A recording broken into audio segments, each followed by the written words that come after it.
Gente, eu quero olhar para Bartimeu mais uma vez com vocês. Eu quero que você abra a sua Bíblia no Evangelho de Marcos, no capítulo 10, a partir do verso de número 46.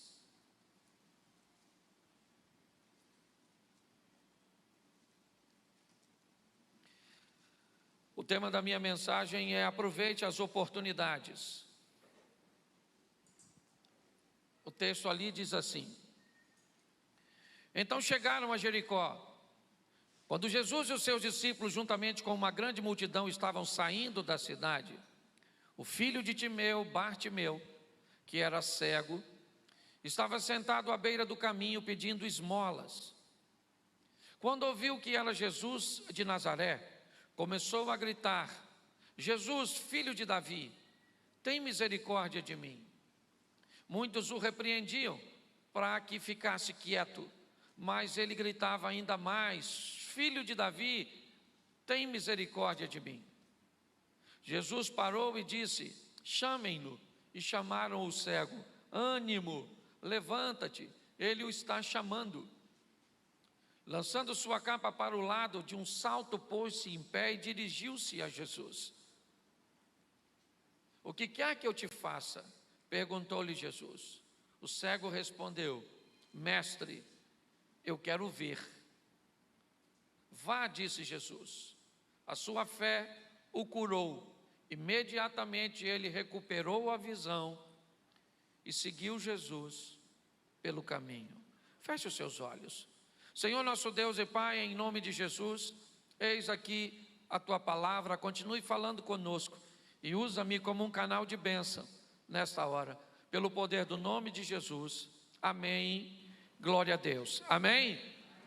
Eu quero fazer uma observação. Ainda ontem, no evento que eu estava pregando, o pastor Jeremias fez uma exposição extraordinária, focada nesse texto. Isso abriu o meu coração para compartilhar com vocês novamente esse texto. Nós estamos diante de um momento muito especial para as pessoas que desejam ter um contato com Jesus, pois são os últimos momentos de vida de Jesus nesta ocasião. Jesus já esteve em Jericó em outras vezes, é verdade, mas essa vai ser a última vez que Jesus pisa naquela cidade. Ele iniciou basicamente seu ministério ali, pois é em Jericó que está o monte da tentação, onde Jesus foi tentado. É verdade que nós vamos olhar para o Velho Testamento e vamos ver alguns milagres sendo realizados em Jericó. Nós vemos a queda da muralha, nós vemos a transformação ou a purificação da água e outras situações. Jericó me parece ter se tornado, durante sua história, um ambiente de milagres, um lugar onde o poder de Deus tinha como se manifestar. Ao contrário de Nazaré, uma cidade cuja qual Jesus cresceu, e a própria Bíblia diz que quando Jesus chegava em Nazaré, ele não podia fazer ali muitos milagres. Jesus cresce num lugar, e no lugar cujo qual ele cresce, todas as vezes que ele retorna lá, ele não pode fazer grandes coisas, ele não pode curar, os sinais, o poder de Jesus fica limitado em Nazaré. Enquanto Jericó, me parece, é um local de alto aproveitamento, de boa performance, de excelentes resultados para Jesus, a Bíblia diz que Nazaré não. Nazaré é um local onde as atividades de Jesus se tornam tímidas, se tornam limitadas. O que será que tem em Nazaré que limita o poder de Jesus? Será que todas as vezes que Jesus se aproxima de Nazaré, ele enfraquece em seu poder? Por que é que quando ele chega em Betânia, em Naim, em Jerusalém, por que é que quando ele passa por inúmeros lugares, coisas grandes, extraordinárias, exponenciais acontecem? Mas quando ele chega em Nazaré, as coisas se limitam. Pastor, é difícil explicar isso, até porque nós estamos falando de um lugar. O que esse lugar faz para limitar o poder de Jesus? Pois é, a verdade não tem nada a ver com o local em si, com o ponto geográfico, com a georreferência. Não. O problema aqui são as pessoas que moram naquela cidade. As pessoas que moram no ambiente onde Jesus cresceu, tratam Jesus como se ele fosse alguém comum. Quando nós olhamos para esse texto, o que eu vejo hoje é que pessoas podem ser como Jericó, e pessoas podem ser como Nazaré. Famílias, negócios podem ser como Jericó. Ministérios podem ser como Jericó. Um ambiente de cura, de milagre, de clareza, de abertura de visão, de muros caindo, de águas sendo transformadas, certo?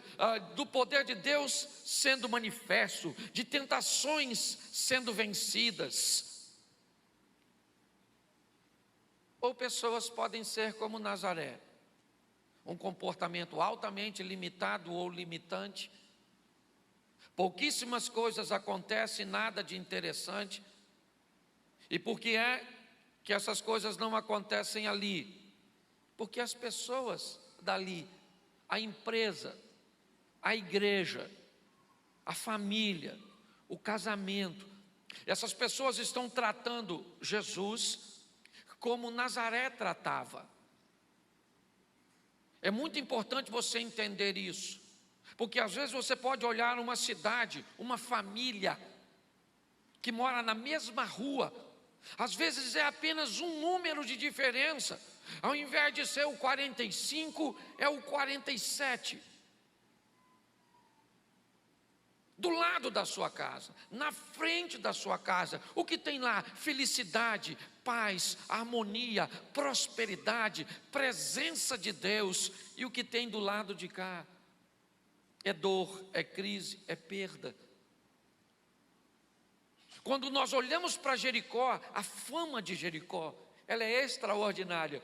Ah, pastor, mas uma palavra foi lançada que quem erguesse Jericó, o primeiro filho ia morrer no início da obra, né? E o mais velho iria morrer no final. Pois é, coisas desagradáveis também aconteceram em Jericó. Mas a história de Jericó é uma história de milagres. Eu queria abrir a minha mensagem hoje dizendo que você precisa definir que tipo de vida você quer. Uma vida como Jericó, de milagres, de movimento, de ação, de mover de Deus, ou uma vida como Nazaré? Quando nós olhamos para Bartimeu, nós vamos tirar proveitos dessa mensagem. Por quê? Porque nós precisamos aproveitar as oportunidades. Bartimeu não sabe, mas ele não terá uma nova oportunidade com Jesus. Jesus não volta mais a Jericó, ele vai morrer. Em muitas situações na nossa vida, nós teremos oportunidades, ou novas oportunidades, na mesma situação, ou no mesmo propósito. Mas aproveitar as oportunidades que já vêm na nossa direção, logo de primeira vez, eu digo para você que é muito mais confortável. Quando nós vamos olhar para Bartimeu, eu quero ver com você por que é que ele conseguiu êxito naquilo que ele procurava. O primeiro ponto nós já sabemos, por que é? Porque ele está num lugar onde milagres costumam acontecer. Você precisa estar no lugar certo. Você precisa definir, observar, fazer uma avaliação, ter a sensibilidade se você anda frequentando os lugares corretos. Porque tem pessoas que têm tudo para dar certo e não dá, porque estão vivendo no lugar errado. Eu já vi gente falando isso a respeito dos seus negócios. Se eu morasse em outro local, eu romperia nos meus negócios. Se eu morasse em outro local, eu conseguiria uma pessoa melhor para se relacionar. Eu já vi muita gente, e outras até que nem concordam com isso. Mas em algumas situações, existe um fundo de verdade. Mas por que é que Bartimeu teve êxito? Ele é um cego, não é o único. Não, tem outros cegos, outros pobres, outros feios, outros doentes. Tem outros, você não é o único. Ok? Tem outros. Por que é que acontece na vida de um e não acontece na vida dos outros? Aí é uma questão de postura, de posicionamento. Deus não tem privilegiados. Quando nós vamos observar Bartimeu, nós vamos observar que algumas coisas fazem diferença. Porque Bartimeu é um cego à beira do caminho, ele não é bobo. Não sei te dizer se ele está na entrada ou na saída da cidade, mas Jericó via naqueles dias o dinheiro sendo derramado de forma muito forte por causa de Herodes na construção do templo.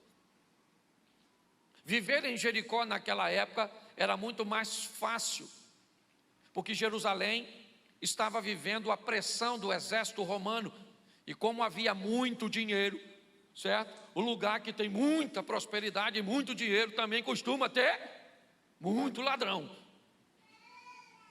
certo?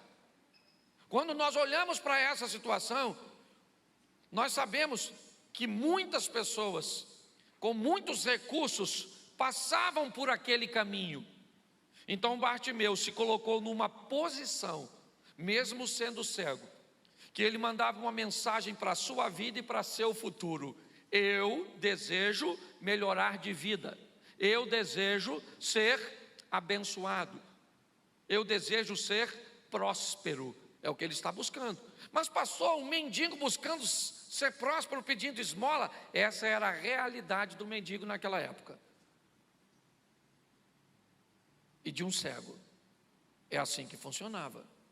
Cuidado para não trazê-lo para a nossa, ou para a realidade de hoje. O que nós vemos, em primeiro lugar, é a expectativa que esse camarada tem.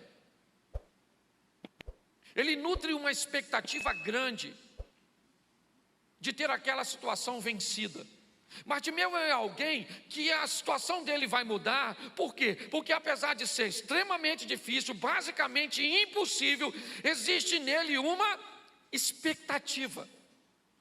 Ele não perdeu a expectativa de um ambiente de melhora, talvez no mínimo de conseguir um tempo ficar fora daquele ambiente de pedinte. Eu não sei o que ele queria, mas a primeira coisa que muda a história deste homem é a expectativa que ele tem do futuro.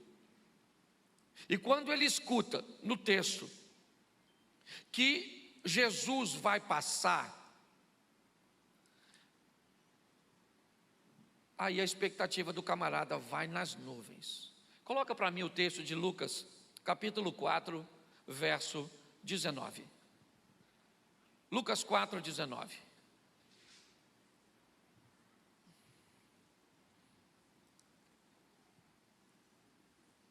Volta ao 18, por favor. É porque eu coloquei o 18 primeiro que o 19, perdão. O Espírito do Senhor está sobre mim, porque Ele me ungiu para pregar boas novas aos pobres. Ele me enviou para proclamar liberdade aos presos e recuperação da vista aos, e para libertar e proclamar o ano da graça do. Esse texto de Lucas, Jesus está fazendo a leitura do profeta Isaías, e o texto que Jesus escolhe para ler sobre o profeta Isaías, Jesus diz o seguinte: o Espírito do Senhor está sobre mim. E entre tantas coisas, volta ao 18, que Jesus diz que tinha autoridade, ele tem liberdade, ele tem condições de fazer o que com o cego? Lá no finalzinho, fazer o quê? O que que Jesus pode fazer com o cego?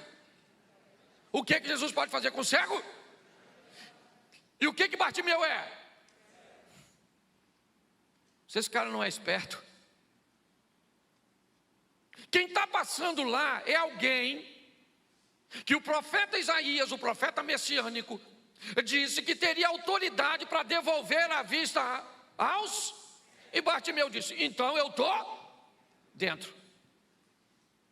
Se ele pode fazer por mim o que ninguém pode, eu vou a ele, para que seja feito. Quando nós olhamos para isso, nós vemos que a expectativa de Bartimeu, ela não é posicionada de qualquer forma. Ele sabe quem é que está passando e o que aquele que está passando pode fazer. Qual é o grande problema das expectativas? É que todas as expectativas não correspondidas têm tendência a gerar algum tipo de frustração. E pessoas frustradas por decepções e expectativas anteriores correm o risco de não conseguir sobreviver a essas decepções e continuando, né? E continuar tendo expectativas. Muitas pessoas sofrem sérios danos nesse processo, simplesmente porque colocam suas expectativas no lugar e nas pessoas erradas. Bartimeu não. Jesus já passou outras vezes ali, nós vamos ver isso mais à frente. Ele coloca a expectativa na pessoa certa, na hora certa. É isso que ele quer. Bom, então ele está lá, cheio de expectativa, de que pode alcançar alguma coisa, pois quem está passando por ali é o Messias, o filho de Davi, e Bartimeu sabe que Isaías disse que quando ele estivesse nesse mundo, ele teria autoridade para devolver a vista aos cegos. Então Bartimeu está dizendo, é a oportunidade que eu tenho de encontrar com ele. Pois é, o que Bartimeu vai descobrir é que a promessa está feita, mas ele está vivendo na geração do cala-boca, do fica quieto. Dá para atualizar o texto? Para o dia de hoje? O que o pessoal está mandando o Bartimeu fazer? Cala a boca, Bartimeu. Fica quieto, Bartimeu. Se você quer ser próspero e vencer, e não deixar a sua expectativa esmorecer, vai ter que sobreviver à geração do cala-boca, porque estão tentando calar a boca do povo, não é de hoje. Essa é uma grande verdade. Bartimeu está lá querendo ser abençoado, e as pessoas dizendo, calem a boca. Fica quieto. Não incomode o mestre. Ele está ali, com uma expectativa, mas sua expectativa não é nada sem uma iniciativa.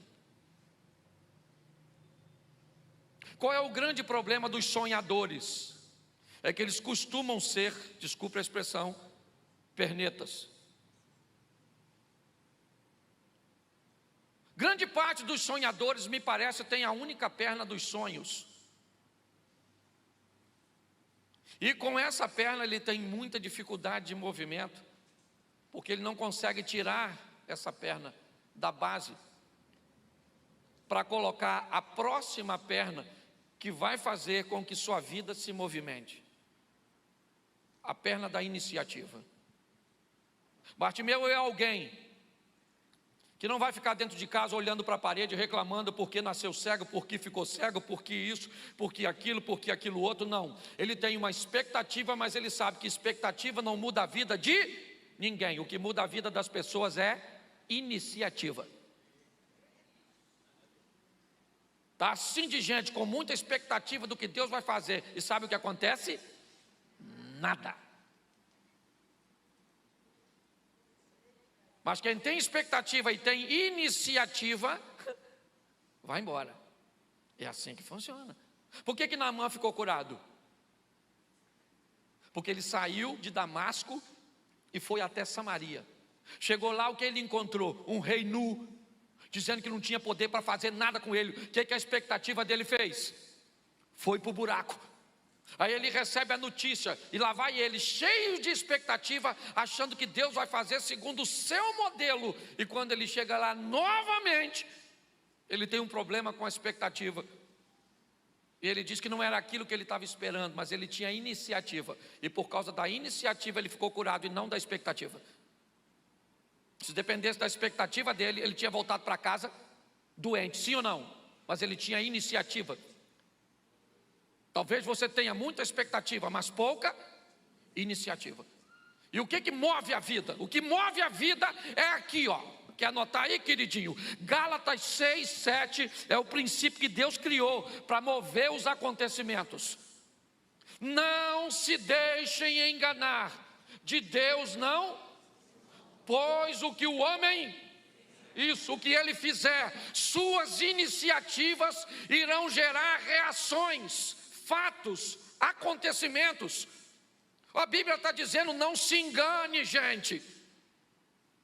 Você gosta de orar muito, continue orando, mas descubra que oração por si só é apenas uma das bases. Você tem que ter uma outra para gerar um movimento, e ela é ação, iniciativa. Deus não, ou de Deus não se zomba, pois o que o homem fizer, ele vai, o que ele faz causa uma reação, e a reação traz para ele de volta o que ele espera ou não, dependendo se a ação for positiva ou for negativa. Pastor, mas uma iniciativa para Bartimeu é muito difícil. Por quê? Mateus 24, 12. Mateus, devido ao aumento o que acontece com o amor de muitos? Pois é. Bom, Bartimeu está tentando mudar de vida. E o texto diz que devido ao aumento da maldade, e nos últimos dias, é o texto que serve de base para início desse texto, nos últimos dias irão acontecer uma série de coisas, e diz, por causa do aumento da maldade, o amor de muitos, sim ou não? Isso. Só que isso é altamente desanimador. Nos últimos dias, repita comigo, nos últimos dias, o amor de muitos se esfriará. Atos dos Apóstolos. Dá uma travada nesse texto na sua Bíblia, esse que eu botei aí agora. Marca ele assim, se você puder.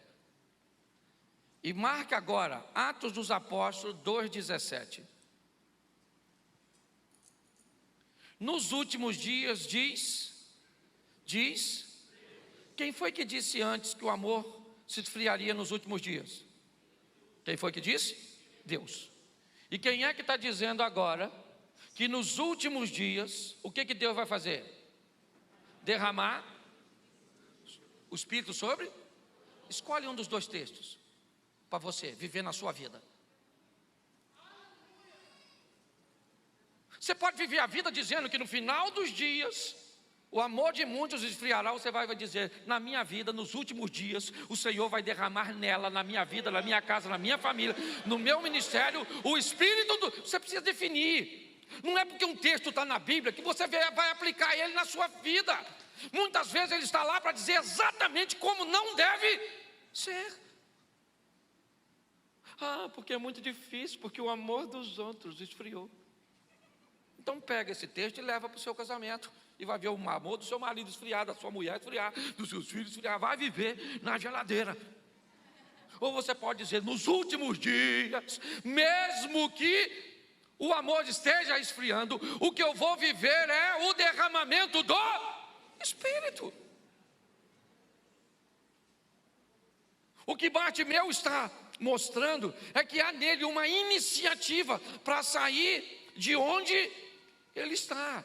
Ele não é alguém que está apenas pautado em expectativas. Não, ele sai de casa, ele vai para a porta, né? Ou para a saída da cidade. Ele não pode ver as pessoas, mas ele está lá, sentado na sua capa ou envolto nela por causa do frio. Eu não sei, mas seu propósito é o que? Tirar da vida o que a vida pode lidar com o que ele, até que a sua história mude.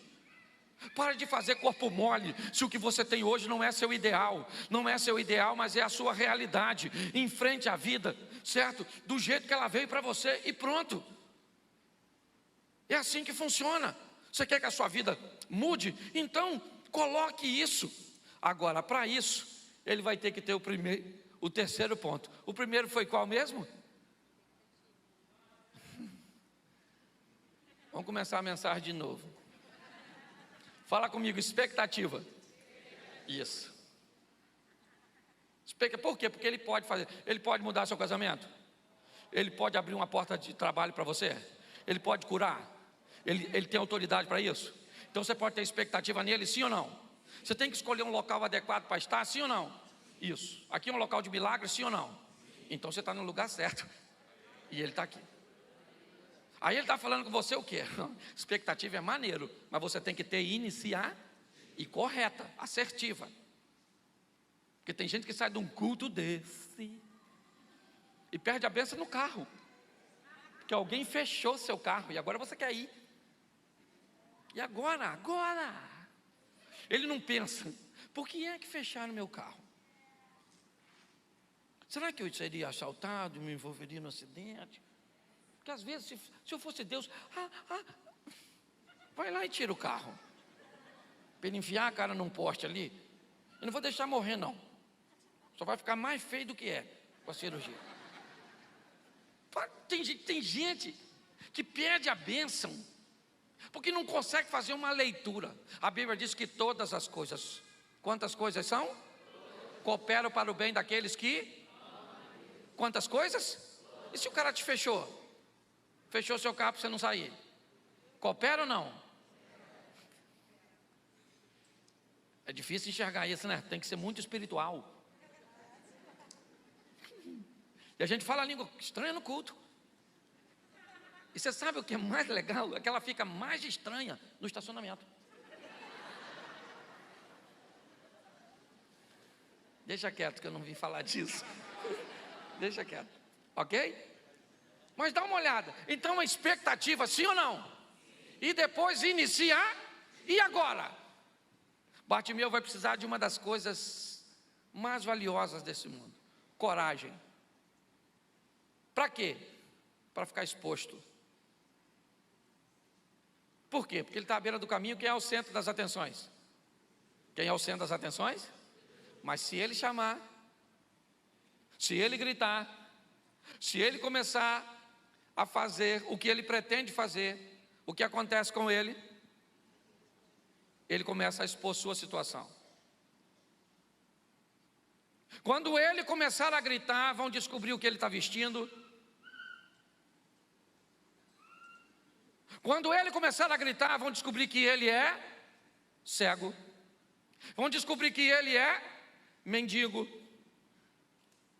Quando ele tomar a decisão que ele pretende, ele sai do anonimato e vai para os holofotes. Ele pode ser exposto ao ridículo. Ele pode ser ignorado por Jesus. Quando Bartimeu resolve tomar essa decisão, ele é altamente corajoso. O que ele decide fazer é algo extraordinário, porque o que distingue um corajoso de um tolo é a causa.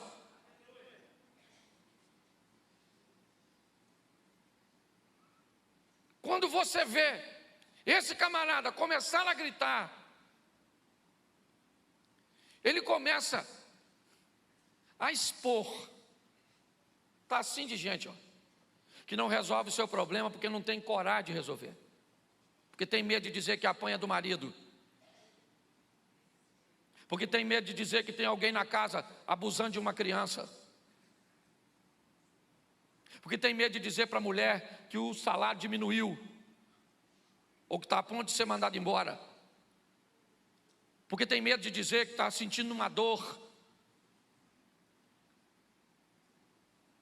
Tem gente que não muda porque não tem coragem, porque tem medo. O que vão dizer de mim se eu pedir uma cesta básica à igreja? Nossa, eu vou revelar você vai revelar à igreja que você está vivendo um momento de dificuldade, que você precisa de... É só conversar com você e eu vou descobrir que em outras ocasiões você já ajudou tanta gente e que agora você merece da vida receber ajuda. Mas não. Quando Bartimeu grita, ele sai do anonimato, ele vai para os holofotes. As pessoas começam a pressioná-lo, dizendo que ele não vai conseguir. Jesus está ficando distante. Ele continua gritando. Pensa se Jesus não para. Que humilhação e vergonha. E ele é corajoso, porque em Lucas 19, um tempo antes, quando Jesus esteve em Jericó, ele veio a Jericó para ir na casa do 19:2 de Lucas. Coloca para mim. Havia ali um homem chamado chefe dos... Jesus foi na casa dele, sim ou não? Mas ele é rico. Mas Jesus... Não, Jesus foi na casa do Zaqueu, porque Zaqueu é rico. Seja franco, se você recebe 2 convites para comer na casa de um rico ou de um pobre, não fala não, para não passar vergonha. O cara tem que ter coragem, sim ou não? Sim. Coragem para se expor, coragem para ir para a vitrine da vida. Porque se você quer mudar de vida, mas não tem coragem para tomar uma decisão, se conforte com a mediocridade. Problemas têm que ser tratados e expostos. Você tem que ter coragem para trazer o problema para os holofotes, para que eles sejam tratados. Uma tempestade está afundando um barco. Onde é que está o problema? No porão. É Jonas. O capitão do navio vai no porão e diz: meu irmão, sai do porão e vem pro converse, porque problema a gente resolve no claro. Mas tem que ter coragem. Você não tem coragem para dizer que teu casamento está ruim? Então viva o divórcio. Você não tem coragem para dizer que a sua intimidade com sua esposa está ruim? Então viva o adultério. Você não tem coragem para estudar, não tem iniciativa, você não tem nada, então o que você vai ver? Quando Bartimeu, ele grita, pronto, ele é o centro das atenções, acabou, está todo mundo olhando, as pessoas pararam e estão mandando ele calar a boca. Por que estão mandando ele calar a boca? Porque ele está chamando a atenção.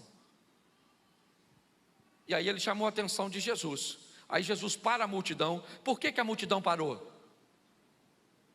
Por quê? Porque Bartimeu teve coragem de sair do anonimato. A multidão, quem parou a multidão foi quem? Foi Bartimeu, não foi Jesus. Porque Jesus parou a multidão por causa de Bartimeu. Por que as pessoas deixaram de fazer seus afazeres e começaram a falar com Bartimeu para calar a boca? Porque o que Bartimeu fez começou a atingir a vida delas. Ele teve coragem. E muitas vezes é isso que a sua e a minha vida está pedindo de nós. Tenha coragem de tratar às claras o que você tem, o que você sente, o que você quer. Se você não tiver coragem, quem confessa fraqueza não confessa fracasso. E, inevitavelmente, com expectativa no lugar certo, ou na pessoa certa, estando no lugar certo, tomando a iniciativa e com coragem, ele vai alcançar o que quer. Por quê? Porque o que ele quer, ninguém pode fazer. Ninguém pode dar a ele a visão. E é isso que Jesus faz. Quando Jesus chama, volta por favor para Lucas. Bota os 51, 52, 19 de Lucas. No 52 acaba, né? Bota os 50, os 51. Lucas 19. Bota os 50. É isso? Lucas 19. Eu mandei colocar lá na frente que eu estava com o texto me atrapalhei com Lucas e com Zaqueu. Coloca para mim Marcos capítulo 10, perdão. É que eu me atrapalhei no texto, versos 50. Você não estava achando, coitado. Lançando sua capa de um lado, para o lado, de um salto pôs-se em pé e dirigiu-se a Jesus. Presta atenção agora. Ele está de frente para Jesus. E Jesus pergunta algo para ele: o que você está querendo que eu te faça? Fala para mim. O que você quer? Agora Bartimeu vai pedir algo que só a fé poderia impulsioná-lo a pedir. Primeiro, no seu discurso inicial, ele reconhece que Jesus Cristo é filho de Davi, o Messias, é verdade. Filho de Davi, tem misericórdia de mim. Provavelmente ele fala essa frase nesse contexto, porque as pessoas estavam chamando Jesus. E se ele grita apenas Jesus, Jesus não iria atendê-lo, porque ele seria simplesmente mais um na multidão. Ele criou um ambiente cujo qual o seu chamamento fizesse diferença no meio da multidão. Bartimeu é alguém que quer fazer algo novo num ambiente onde todo mundo está uniformizado. Então ele chama filho de Davi e chega. Quando ele chega, Jesus categoricamente quer dizer para todo mundo: preste atenção no que ele vai me pedir.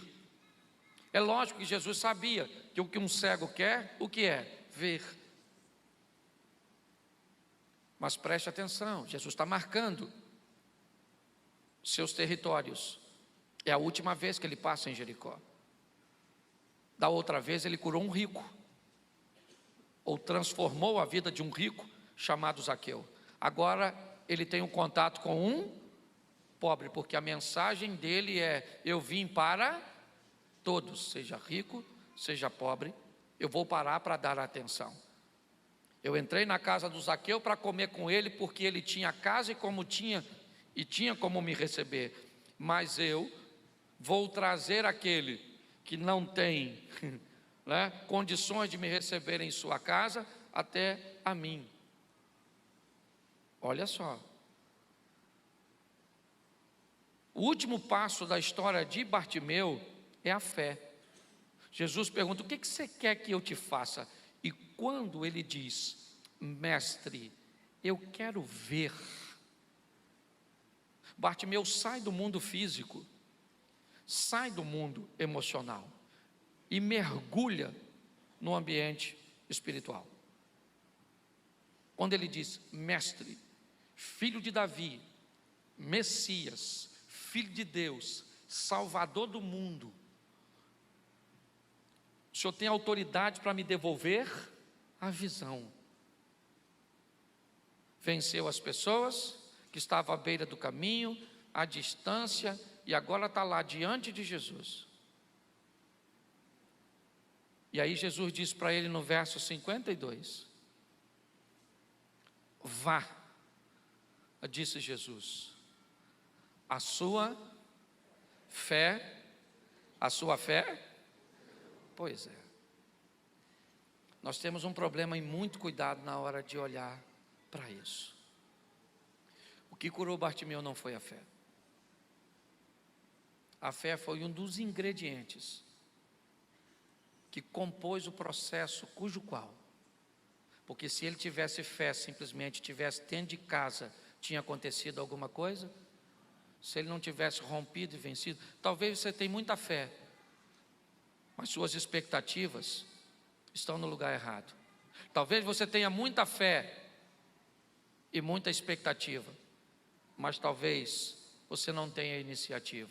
Talvez você tenha fé, expectativa, iniciativa, mas não tem coragem. E talvez você tenha iniciativa ou expectativa, iniciativa, coragem, mas não tenha, e não vai valer nada. Me parece que um processo foi criado. E hoje, a sua vida te desafia. Não sou eu, é a sua vida. Olhar para a sua vida e dizer: pastor, eu não tenho mais expectativa em casamento, porque eu já fali por onde eu passei. Eu não tenho mais expectativa nos meus negócios. Eu não tenho mais expectativa na igreja. Estou cansado de pastor. Estou decepcionado com a igreja. Suas expectativas eu não sei onde você colocou. Talvez muita expectativa, zero de iniciativa. Ou todas as iniciativas não conseguem serem canalizadas. Todas as iniciativas não conseguem seguir um processo cujo qual você tem muita força, mas não tem direção. Trate sua vida com cuidado, pois ela é sua. Pare de chamar consequências de suas ações de cruz. Ah, essa é a minha cruz. Não é sua cruz nada, meu irmão. Pare de botar cruz ou a nomenclatura de cruz nas consequências. Está lá: Deus não se deixa, iniciativa, escarnecer. Dele não se zomba. Fez, arque com as consequências. A vida é sua, você faz dela o que você quiser. É você que decide se é isso que você quer para você, para o seu casamento, para os seus filhos. Porque a hora que as outras pessoas definirem o que vai acontecer na sua vida e a maneira que você vive, essa pessoa se tornou seu Deus. Ela virou uma divindade para você. Por isso que um partido político não define a sua vida. Por isso que um regime não define a sua vida. Quem define a sua vida é você, em Deus. Porque é Ele que tem que ter o controle da sua história. Mas para isso, sua expectativa vai ter que ir no lugar certo. Está no lugar certo. A iniciativa, ela tem que estar ali. Já brinquei com isso aqui em oração e ação. Sempre, seus 2 pés estão aqui, no chão. Parou sua vida. Tira ele do chão, ela também para. Porque o movimento da vida é um pé no chão e o outro se movimentando. Entendeu? Enquanto um te apoia, o outro se movimenta. Faça isso. Esse dia alguém falou: pastor, vá fazer exercício. Eu falei: por quê? E fortaleça as pernas. Eu falei: por quê? Ele falou assim: porque na velhice o que mais derruba velho é tombo. E tombo acontece por causa de perna fraca. Eu falei: ainda não estou nessa idade. Mas eu queria que você saísse daqui, porque meu propósito é ver sua vida em movimento. Para de cambalear. Para de caminhar apenas numa linha. Viva o extraordinário de Deus. Por quê? Porque é isso que Deus tem para você. Seja espiritual ao extremo. Ok? Vá nas nuvens mesmo. Rasgue os céus e entre na presença de Deus. Mas viva o sensacional aqui nessa terra. Depois do culto, se você quiser caminhar conosco, ali atrás do cameraman ali, tem uma salinha com as cadeiras vermelhinhas. Nós temos um pessoal lá para te receber. Se você quiser nos conhecer mais de perto. Que igreja é essa, meu Deus, que bota a responsabilidade demais nas costas da gente? Eu gosto mais de culpar o diabo. Pode continuar, não tem problema não. Ele já está condenado mesmo. Só que a sua vida não muda enquanto você culpa os outros. Sua vida vai começar a mudar quando você enxergar suas responsabilidades. Ah, pastor, eu não mudo porque minha mulher não muda. Comportamento de foca. Só muda se ganhar um prêmio. Faz uma gracinha, vem aqui. Toma aqui na boquinha, foquinha. Você tem que mudar para você se tornar alguém melhor. Hoje eu estava conversando isso com a esposa na volta do almoço. Se você muda e a outra pessoa não quer mudar, você tem autoridade para falar com Deus, né? Estávamos nessa discussão hoje, para saber quem é que Deus ia levar primeiro. Meu medo é ela ter mais intimidade com Ele do que eu, né? Até porque às vezes eu vou falar com Deus, não sei se Ele é meu pai ou se Ele é meu sogro. Se é meu pai ou dela. Mas saia daqui para viver o extraordinário, gente. A semana começa hoje. E vem aí a melhor semana da sua vida. Eu estou brincando não, quando eu falo isso, eu vivo uma semana, uns troços mais extraordinários. Vem aí, setembro está terminando e ele vai trazer consigo o melhor tempo da sua vida, da sua família, um tempo de cura, um tempo de prosperidade, um tempo de paz, certo? Isso, fique de pé. Fique de pé. Feche seus olhos. Glória a Deus. Feche seus olhos. Pai, muito obrigado por essa noite. Que saiamos aqui mais conscientes do que entramos, sóbrios, responsáveis, mais íntimos de Ti, próximos. Que essa seja uma semana de oração, de leitura da palavra, de jejum, de controle dos lábios, de selecionar os ambientes que vamos frequentar. Queremos ir para Jericó e não para Nazaré. Abençoa a nossa casa, a nossa família. Que seja uma semana de bênção, de vitórias. Que o grande amor de nosso Deus Pai, a graça de nosso Senhor e Salvador Jesus Cristo e as doces consolações do Santo Espírito de Deus seja para com todo o povo do Senhor. E todos digam: que Deus te abençoe.